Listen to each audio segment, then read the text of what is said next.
is Megan Throlson, and I am a student at the Worcester Polytechnic Institute.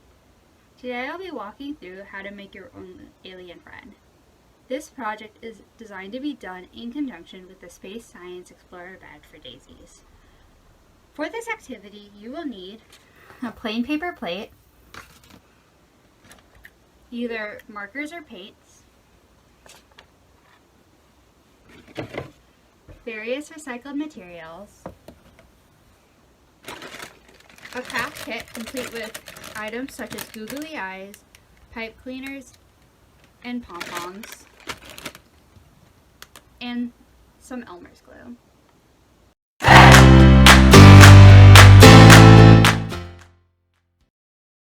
If you take a quick stroll outside, you'll be able to see many forms of life, from animals scurrying about to the plants and trees.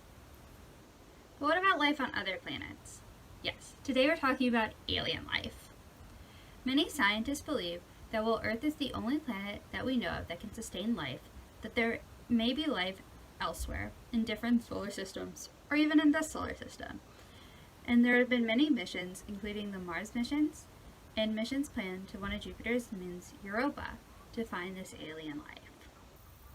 In order for a planet to sustain life, it's going to need some source of running liquid water, an atmosphere so that the alien life can breathe, and food, because the alien life will need substance. But other than that, what do the planets look like? Mars is a cold, red desert. It's hardly a place you would want to go on vacation. But recently, one of the Mars rovers was able to find life. Another possibility is Europa, which is covered by a solid layer of ice, underneath which has liquid water. But we're talking about very, very small bacteria here. What about life that looks more like me or you or the animals outside? It's definitely possible, and many people believe it to be the case. But what would these look like? Well, it'd probably depend on what the planet that they're from looks like. The first part of this activity is you're going to get to design your own planet. Take your paper plate and your designing tools, either markers or paint, and start coming up with ideas. For me, I love the snow, so I think I'm going to create a nice snowy mountainous area with tons of fun skiing areas, as well as places to make a snowman. Pause this video while you make your planet.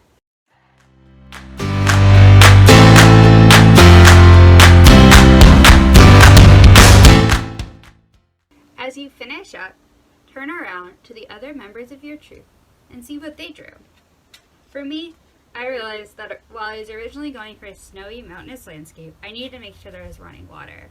So I have a river going through where all the melted snow can pile up, and that goes into this lake. I also have a volcano for warmth, just in case they get a little too cold. What did you draw? And did you make sure to include information about how your alien life would get their water, heat, air to breathe, and food? Now for the part that you've all been waiting for. It's time to create your alien. Before you create your alien, you're going to need to think of some really basic things so that she can survive in the environment that you've created. I created a really snowy environment, so I want to make sure that she's able to stay warm all winter long. But if your alien lives in a more tropical environment, then she probably doesn't need a lot of fur or feathers. So make sure you think about that. Other things you want to think about is, how is she going to get food?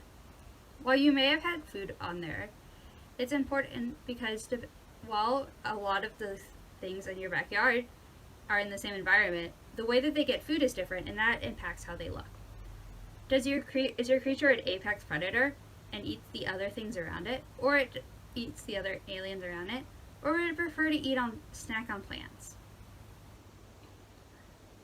Once you've come up with an idea and maybe done a few drawings, it's time to get creative. Use materials that you have, recycled materials you have around the house, such as soda bottles and cardboard, to create the base of your robot. You may also want scissors, but talk to an adult before using them.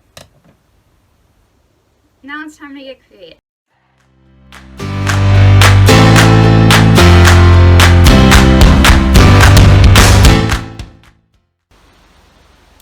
So now that you're done with your alien, it's time to show them off.